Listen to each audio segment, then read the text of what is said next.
Aujourd'hui, la Russie, dans les faits, elle continue la guerre, elle l'intensifie, elle mène une guerre contre les civils ukrainiens aussi, et elle ne donne aucun signal de vouloir sincèrement la paix.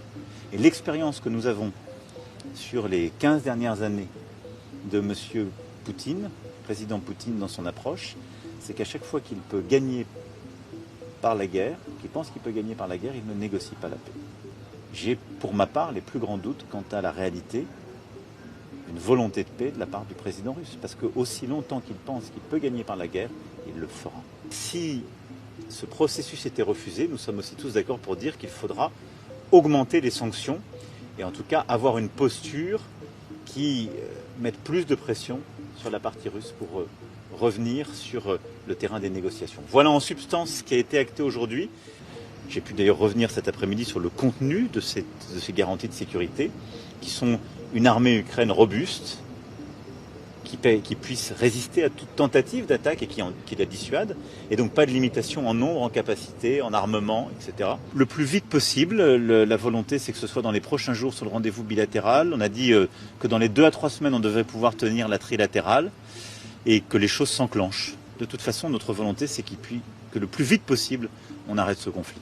Bon, pour ceux qui n'ont pas su, il a annoncé clairement qu'il allait y avoir des troupes des pays de l'Union européenne qui allaient être envoyées à la frontière russe et que si les Russes attaquent, nous rentrerons en guerre mondiale. Il l'a annoncé, c'est pas moi, vous allez voir mon compte 3.0, vous verrez bien.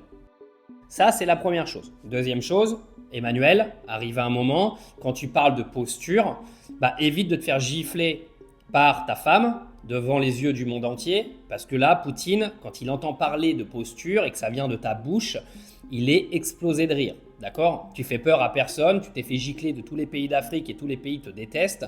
Bon, à part tes clowns de l'Union européenne qui te supportent encore, mais niveau posture, t'es le pire que la France ait eu sur les 50 dernières années. Même Hollande est passé moins pour un con que toi, t'es passé pour un con. Donc, bon, redescendre 3 étages.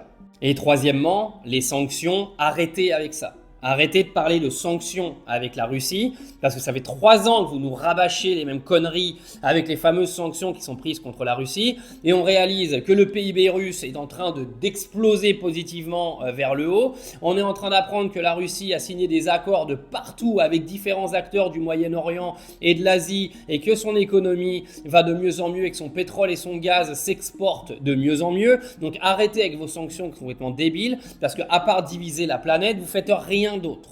Et dernier point important, quand il parle que Vladimir Poutine aujourd'hui ne recherche pas la paix, je tiens quand même à signaler que la guerre qui a été lancée en 2022, enfin la suite qui a été continuée en 2022, fait suite à des accords qui n'ont pas été respectés et à des menaces militaires à la frontière russe qui n'étaient pas censées être là. D'accord ? Donc quand Emmanuel Macron vient expliquer que demain ils mettront des troupes turques, des troupes anglaises, des troupes françaises, des troupes espagnoles à la frontière ukrainienne et frontière russe, et que la Russie ne cherche pas la paix alors que c'est nous qui sommes en train de menacer le territoire russe, arrêtons l'hypocrisie 2 secondes, parce que les gens ne sont plus teubés aujourd'hui.